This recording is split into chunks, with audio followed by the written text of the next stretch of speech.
gatondo cyane banyumva hari ibintu Yesu yo gukorera yankoreye nawe ugakira amagorwa kuvutanguye kunywa waramaze inzu yarahereye muri wewe irasiyo yarahetse agahuzu karahetse ubugeze ku miduga ishiga nka 10 yose yahereye mu migina abana ntibambara kubera imigina yagiye iraja mu itunga ryose ry'umuryango baragowe nabo gusengerwa Mana idufashe cyane hanyuma rero iryo joro ndavuga nti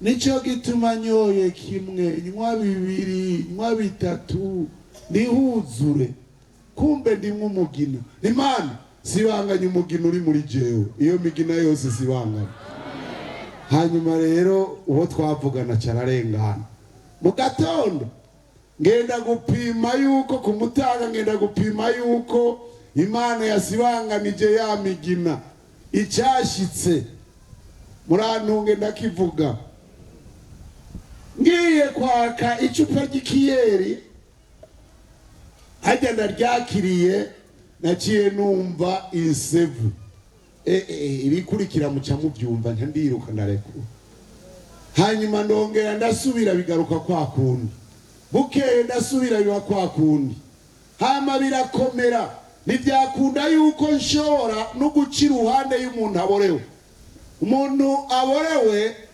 afise akamoto k'inzoga ngaca numva mberewe nabi yanavuga ni Imana byabaye grave rero wasize ku mutima muremure cyane nari ngiri mutoyi cyane mu byagakiza Mana wasize ku mutima mwinshi none nzogendera muri bisi gute nzobana n'abandi gute bica binguma kuko imyaka 2 mugabo hanyuma maze kurengana iyo myanya naragiye kwihana ndatura ico cyaha hanyuma rero ndaruhuka mu mutima ndagomba kuvuga kuri uyu muntu byananiye ko yoheba inzoga kuri uyu muntu byananiye guheba itabi kuri uyu muntu byananiye guheba iki cyose shetani yanduje ubugingo bwiwe hari abantu bihana akihana ubusambanyi mu kwa mbere mu kwa kabiri ni cyakindi mu kwa gatatu ni cyakindi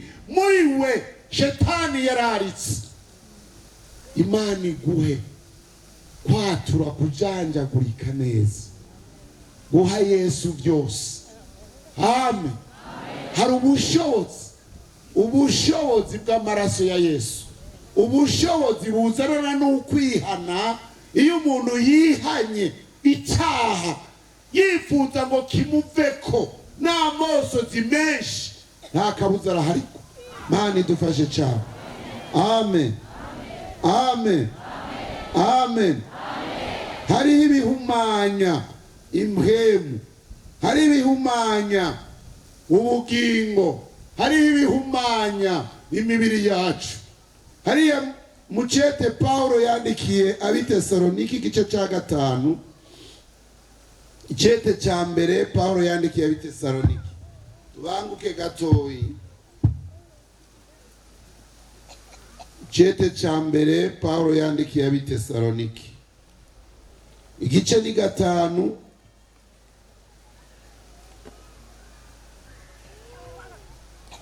ndasoma mbere ku murongo 23 dushite ku murongo 24 kandi Imana nye n'amahoro ubwayo ibari yibeza muri byose yeziki impwemu yanyu ubugingo n'umubiri byose hamwe bizigamwe ngo bizosangwe bitagira umugayo aho umwami wacu Yesu Kristo azozira Mana iduhezagire cyane dusaba Imana yeze impwemu zacu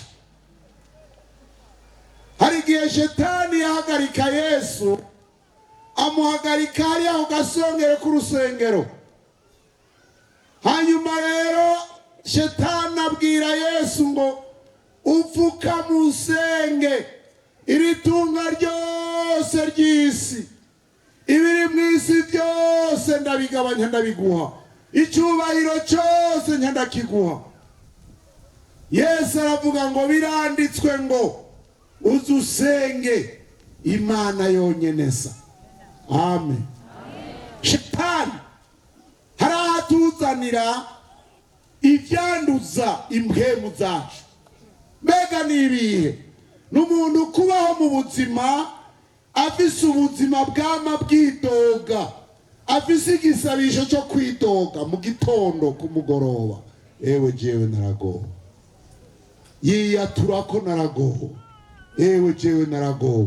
Shetani yaraziritse impwemu yiwe, arayiboha, ayibohana n'amagorwa, ayibohana n'ukwihebura. Ivyiyumviro n'impwemu yiwe byitwa sishoboye, jewe nacyo nshoboye. Uyo muntu Shetani yaramuhumanije impwemu yiwe.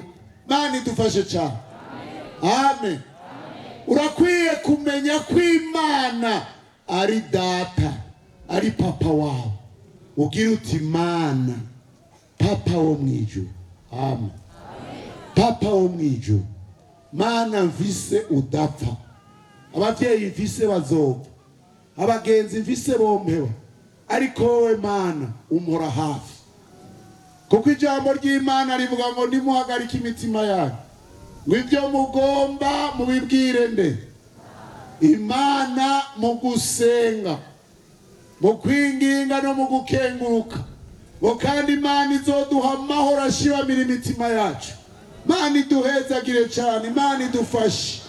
Shetani arazi kuroga impwemu n'ivyiyumviro by'abantu. Umuntu akabana n'ivyiyumviro bibi n'ubuhumane. Ubuhumane bw'umubiri n'impwemu birabaho. Kuriya cyagiye babana ba Adamu na Eva, turabibona ingene umwe muri bo yashesha amaraso ya murumuna we Kayini, aboneka kwa maraso. Hariya mu Migani igice ni 28, ubuhumane bubi bwo gusesiki amaraso, ikiganza cyashesha amaraso. Kuri uyu muhingamo ndagomba mbwira uwashesha amaraso ko afise ubuhumane bubi. Imigani igice ni 28,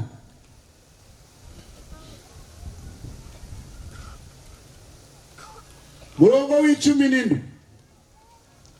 Umuntu ari kwa maraso y'uwundi azokwama ahunga, arinda ashika ikuzimu, ntihazogire umubuza. Imana idufashe cyane. Gusesa amaraso, amaraso ya kiremwa muntu. Umuntu ari kwa maraso y'umuntu, umuntu ibiganza byiwe byashesha amaraso. Birashoboka ko warabyibagiye. Gusesa amaraso n'umuvumo, umuvumo umwe mubi. Ibiganza byashesha amaraso, ijambo ry'Imana rivuga ngo umuntu nk'uyo azokwama ariko arahunga ntihagire umubuza. Mana idufashe bantu b'Imana, ntihagire uwoba muri twebwe afise ubuhumane ku kiganza ciwe cyo gusesa amaraso. Urashobora kuba mu myaka y'ukubaho kwawe warashikiwe n'igihe ugakora inda, ukaba uri ku maraso y'uruyoya, ugize ngo urasenga inzoya nazo zikarira, ijwi ryawe ryagira ngo riragomba gushikira Imana. Aho gushikira Imana, Imana ikumva amarira y'inzoya wishe. Aho ni kuri aba batwara inda, n'aba nabo bazibatera nicyo kimwe. Kuko hari aho bafunga umupango ngo iyo nda reka tuyikureyo. Mana idufashe. Narigeze kuba ndahantu muri famiye, hanyuma rero nari nagiye kubaramutsa. Kafura ntarinda byiteze, muhemu yera atangura kunyereka ubuzima bw'uwo mukenyezi yari ko aranze Imana. Hanyuma rero ndahora carambwira ati hano mu nzu udusengere, jewe umugabo ntitwumvikana kuva tubanye n'amakofe n'ingumu. Hanyuma n'abana nabo bafise ibyago, urabona umwe afise intandara, uwundi nawe hari ibintu biza bikamutwara ubwenge, abandi nabo abana ntibasinzira. Mugabo nanje Mpwemu Yera ngicicaye yanyeretse wa mukenyezi akira agakobwa kw'ishuri yambaye uniforme, afise inda agiye guhiri muri iyo nda. Hanyuma rero nibaza kuri ibyo bintu binshikiye, ndamwumviriza ndavuga nti hari ibintu vya kera arizo mvo zatumye ubuko ni byizanye, hari ico bihagazeko. Shetani hari ikintu ahagazeko mama utarihana. N'abatoya by'ukuri byose naravyatuye, nariko hari igituma hama hariho gwaserera mu rugo rwawe, aranka kwemera, nanje ndamwemeza ku nguvu. Reka dusenge mama. Ndasenga bimwe bya juju. Hanyuma rero ndaheza nshitse muhira ndasenga byimbitse. Amen. Amen. Hari abantu Imana izatsurira iby'abandi, Imana ikakwereka kanaka, hanyuma uwo kanaka ukacumutangaza hose, ahandi naho ukagenda ukamubwira ibintu uko biri ataraba tayari. Hari n'ibidakenewe yuko umubwira, ubibwira Yesu wenyene. Mani dufashe abakunda gusenga bakerekwa, bakabwirwa amabanga. Umugore umwe yararoye ko amaraso y'umuntu, umugore yari yibungenze amahasa, ari kurota gusa ngo amahasa. Uwo muvyeyi ngo azorohira ubusa, caragenda aramubwira tansi kiraduga.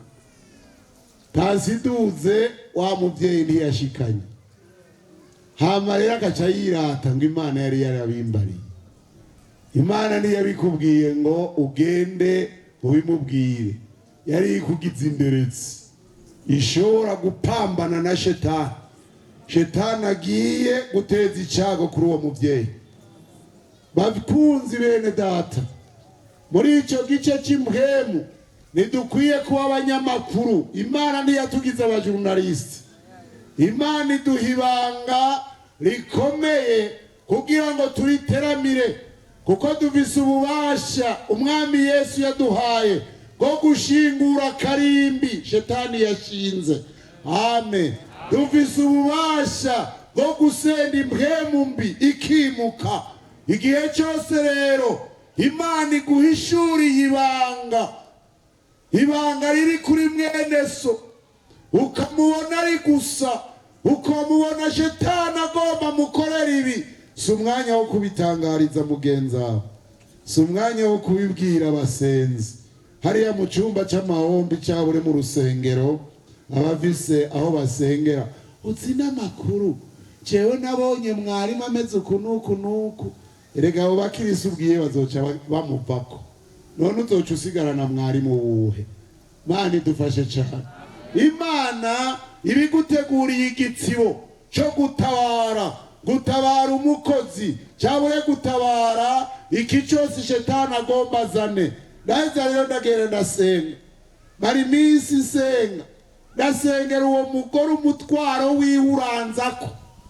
Hanyuma rero igihe kimwe arandumako, acarambwira ngo uzi n'amakuru, ngo cyagiye twari ko turaganira, ngo hari ibintu nibutse ubwiye. Nibihe Erega hari aho twatuza ku nguvu ugasanga bigenze nabi. Mani dufashe cyane. Wa mugore rero acarambwira ati ukuye ikirenge nibutse yuko niga kuri risahanaka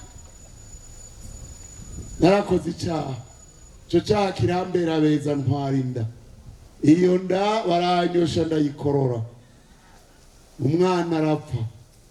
None rero ibyo nibyo nibaza byabaye intango y'ibyago byo mu rugo rwanje.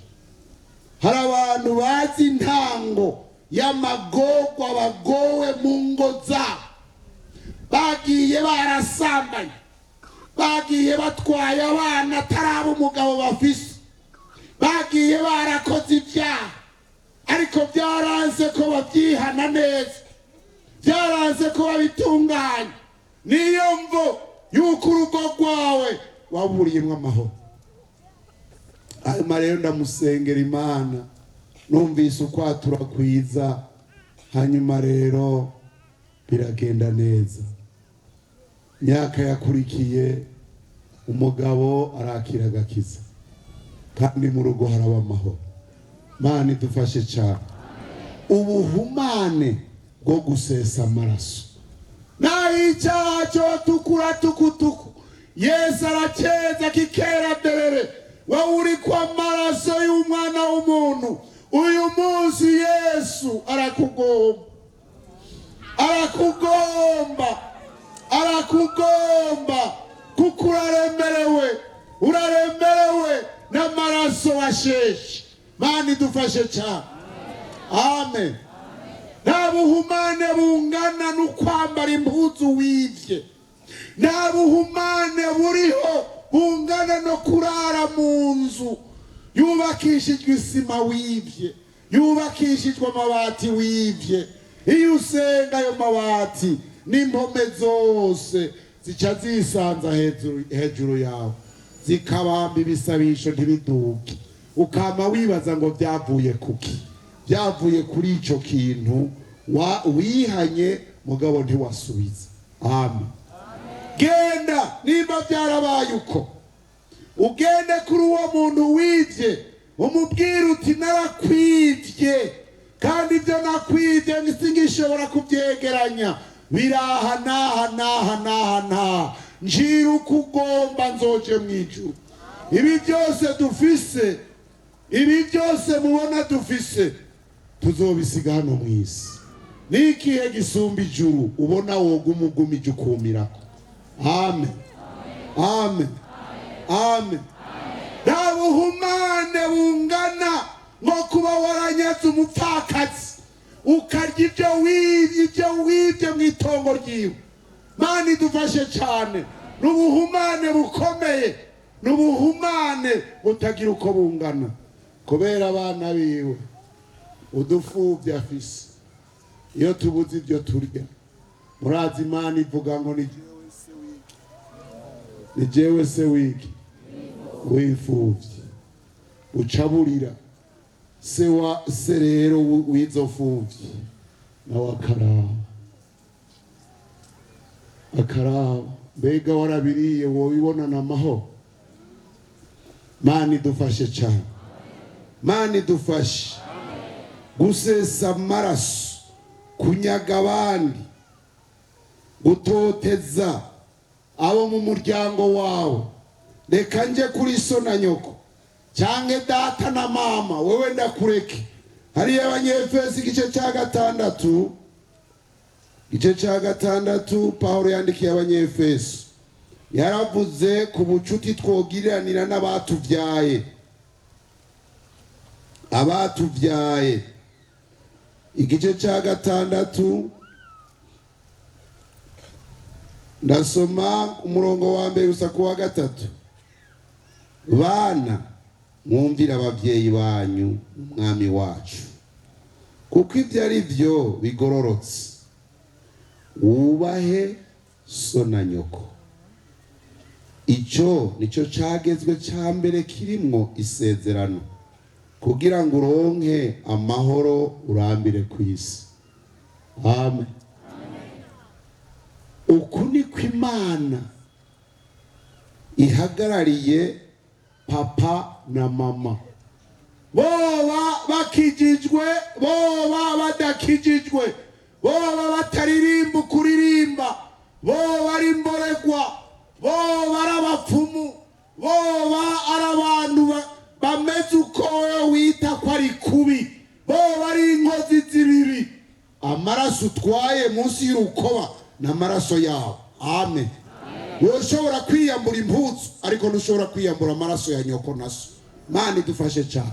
Wubahe so na nyoko. Nta kintu kiza n'umuvumo nk'ukubona umubyeyi aziga kuzomubera umwana ageze gusaza, agasaza yidogera wewe, agasaza afise umubabaro, ugacumba abona ukaburya abona, nawe atagifise amenyo n'amagara yo kubirondera. Uwo icyo gisabisho ciwe kiguhindukira umuvumo uzogutwikirana n'inzukuza zawe. Mana idufashe cyane tubimenye. Wubahe nde?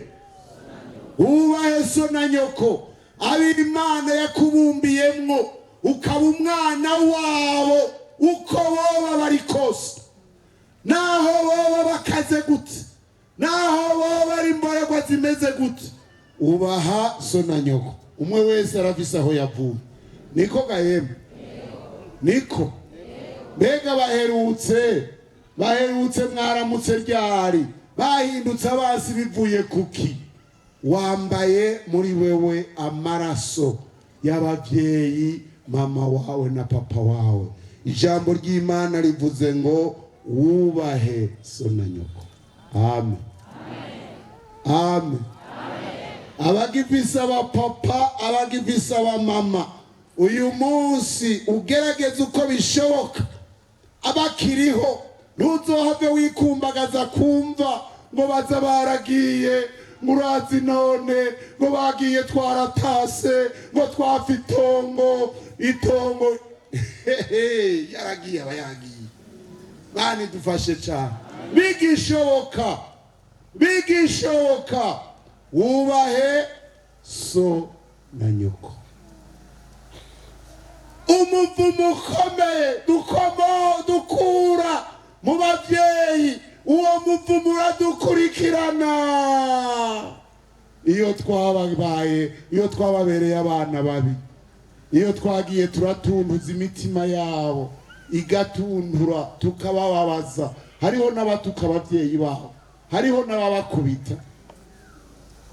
Birangora kuvuga, umuntu akihanikira n'ikovu ngo yashavuye agakubita nyina na se. Mana idufashe cyane. Mana idufashe. Hari umuvumo tuvumisha ibikorwa dukora n'amaboko yacu. Nigihe turiye byose twarose mu ndimo no mu rucuruzwa, tukaryana n'icyacumi cyabyo. Muri icyo gihe Bibiliya ivuga ngo wa muvumo wo kuvuma hurima, wo kuvuma amarondero yawe urawuvumwe. Umuvumo uvuye ku kwikunda tukibagiranye nevyo. Mana idufashe cyane. Umuvumo twihereza twebwe abamenye Imana. Abamenye Imana tukabiraramangana, ukamara amezi uhembwa, ukamara amezi urabona nk'ubu umuceri mwarakikimuye amasitoke n'amasitoke, hanyuma rero ukacutora ibiro 5 mw'itoni 20. Pastor ngiki ca 10 ni mu nyandikire. Wa muvumo uragize gute? Kumengo muciye muvuga bukebuke, ngira ngo nabo nkoreye ku masitoke. Wa muvumo murawuvumwe. Mana idufashe cyane. Maraki 3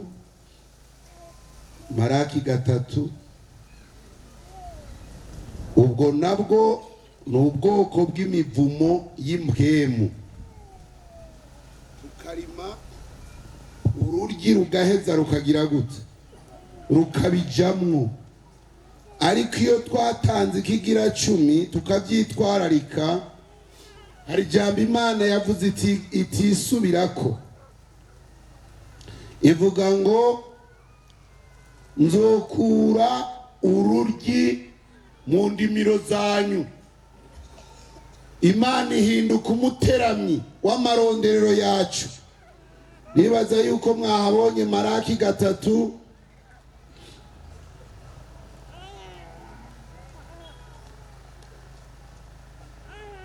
mbere ku murongo w'indwi. Uhereye mu bihe bya sogokuruza muhora mukebya mugata amabwirizwa yanjye ntimuyitondere. Nimungaruke ko nanjye nzobagarukako. Nikuraho nye ningabavuze. Yamara muravuga muti twogaruka mu buryo ki?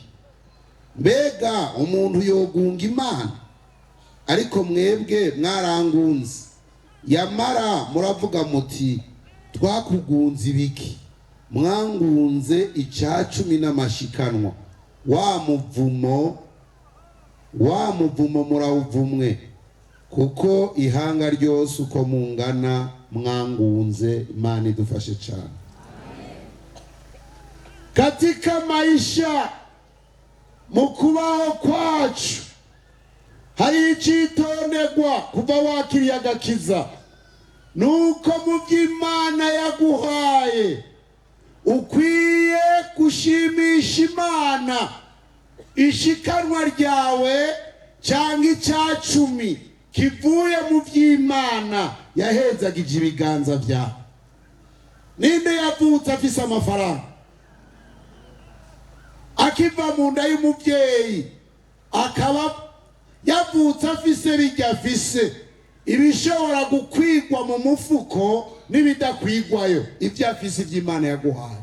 Nta uriho muri twebwe. Byose Imana yarabiguhaye. Hari icyo Imana igomba, nuko uvuga uti uri Imana koko. Amen. Mu gutanga 10 muti Mana sibwirizwa nishyuye ngiye kwishura gidini oya namba. Si kubera idini namba, ni kubera ijambo ryakuvuye muka rivuga ngo uzoteramira, uzogomorora ingomero zo mwijuru zururukire mu maronderero yanje. Niri sezerano Mana ngomba dukoranemwo nawe. Amen. Je nababwiye inkomoko yanje. Igihe cyose ngiye mu rusengero nasezeraniye Imana, nayibarira nti Imana je nzohora ndagushikanira, kandi Imana uzumpezagire nanjye ndaguhezagire. Dufitaniye ubucuti buguhezagirana n'Imana. Yego kabisa, kandi yabimpezagira. Yego haraho ndayibwira nti harageze ko nambaye iziburaya zani ziburaya nkazambona ziraje.